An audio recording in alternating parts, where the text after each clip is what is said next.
hitungan matematika dengan Allah, semuanya terukur, predictable. Kalau kita bekerja dengan Allah sebenarnya, karena Allah sudah janji kan, engkau memberi satu, berapa dikasihnya? Kalau kata Pak Ustadz itu maksud, iya. Jadi sebetulnya ketika kita punya uang 1.000, kita kemampuan 100 rupiah, uang kita sebenarnya bukan 900, tapi 1.900. Itu baru hitungan matematika manusia. Belum kalau kita pakai hitungan matematikanya Allah. Dan saya sudah sering mendapatkan luar biasa ya, mendapatkan ketika kita bermatematika dengan Allah, ya luar biasa. Nah kita pun dalam kehidupan dapat terukur. Kehidupan di dunia kita pun nanti kan diukurnya apa? Selama kita hidup di dunia, tapi berapa lamanya kita kan tidak tahu. Itu Allah yang takdir Allah, berapa umur kita sampainya. Tetapi kita bisa tahu diukurnya dengan apa? Oh, menjalankan sholat 5 waktu. Diukurnya dengan apa? Berpuasa. Diukurnya dengan sholat sunat. Diukurnya dengan ini. Terus, termasuk tujuan hidup kita tadi. Juga buat tujuannya yang dapat terukur. Jadi akhirnya otomatis kita membuat jadwal.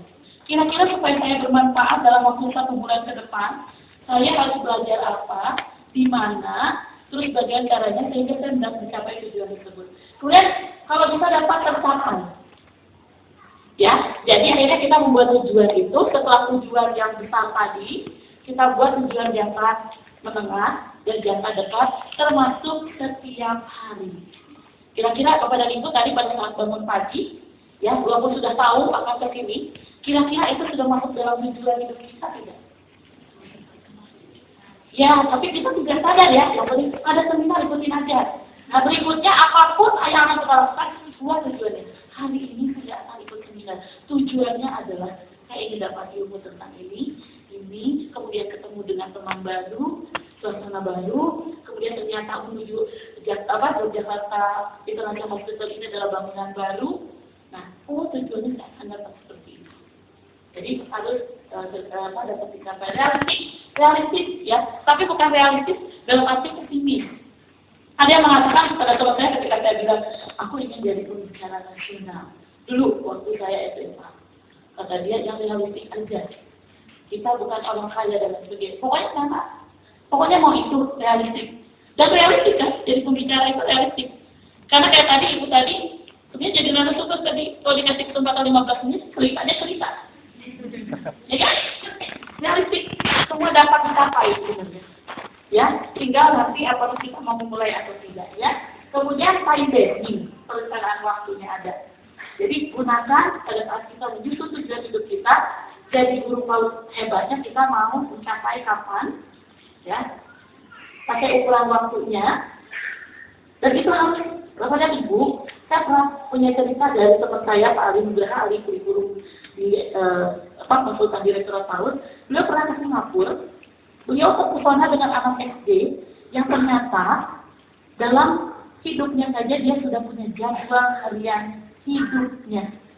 Bukan punya jadwal harian itu jadwal mata pelajaran kalau kita ya. Nah, punya jadwal harian, punya Bu, punya matematika, bahasa Indonesia, bukan. Tapi dari kecil mereka sudah benar-benar supaya hidupnya itu bermakna, punya tujuan. Oh pagi saya mandi ini. Walaupun itu tidak takut, tapi ada time base-nya, ada waktunya. Nah, kita pun harus seperti itu. Tadi Pak Aung sudah mencontohkan 2012 ada bunda-bunda yang akan umroh. Harus time base-nya harus. Kenapa? Supaya apa? Supaya kita punya tadi energi. Ada tepukan. Bulan Februari sebentar lagi. Ayo, cari jangan lagi semangat lagi. Tujuan hidup harus diraih terus seperti itu. Ada time base-nya. Ya, jadi pada saat kita menyusun tujuan, gunakan teknik ini. Nah, berikutnya adalah tadi kita sudah tahu tujuan hidup. Nah, baru setelah itu kita menjadi orang yang sadar. Bapak Ibu sudah sadar hari ini?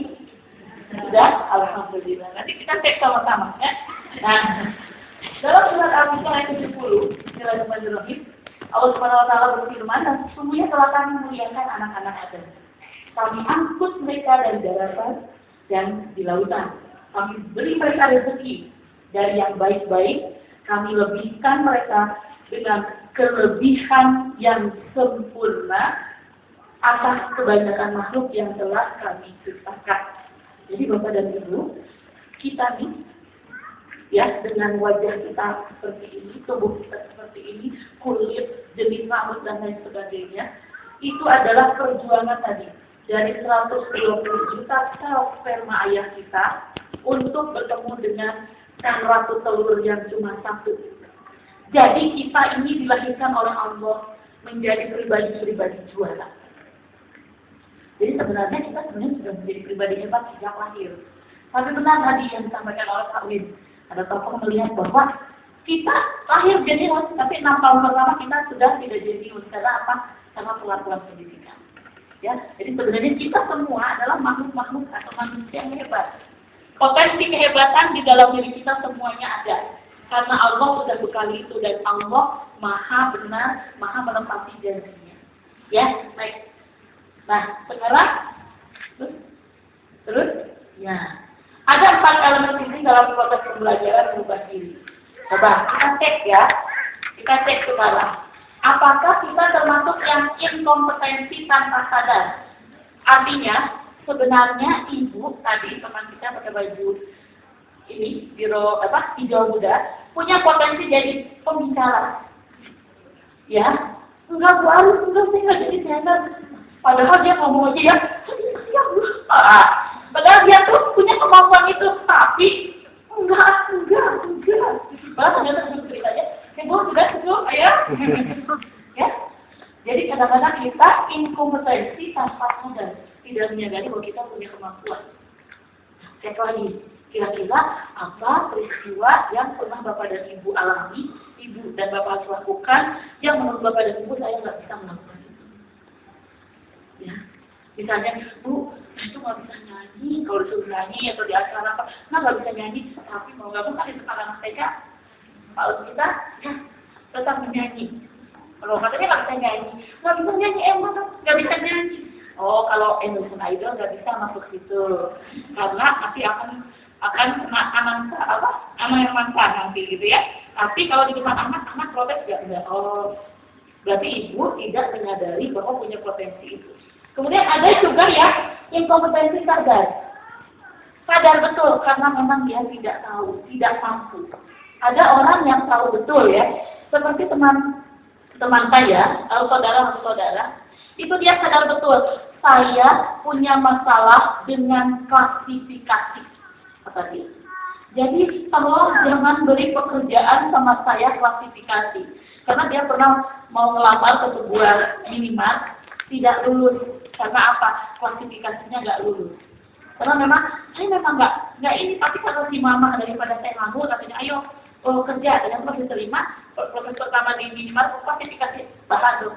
Ada aja, saya lari ke ini lari ke sini. Tadi siapa yang nyusun saya? Ternyata ketika kita datang masuk ke rumahnya, kamarnya sangat tidak terklasifikasi. Ya, jadi kebayang ya yang tidak terklasifikasi seperti apa ya.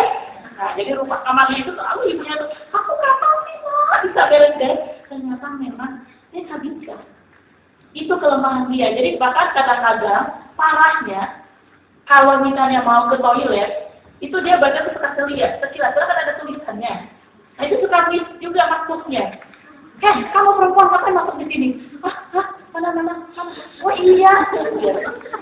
Nah, sampai seperti itu. Tapi memang ada manusia yang Allah berikan kelemahan seperti itu, tapi tidak untuk kata-kata dijadikan kelemahan yang sungguh ya, tapi harus cari jalan keluar ya. Kemudian ada kompetensi sadar. Nah ini sadar, tapi bukan narsis. Tapi sadar betul. Saya sadar saya bisa bernyanyi.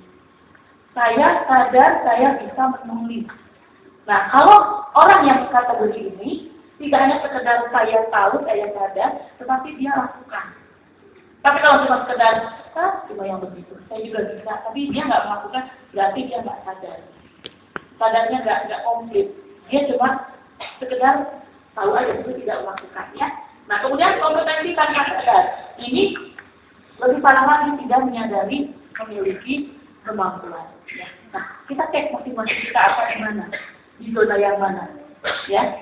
Nah itu salah satu cara ketika saya juga menemukan potensi-potensi saya cek mana yang belum saya sadari, mana yang sudah saya sadari, mana yang ternyata memang saya tidak mampu.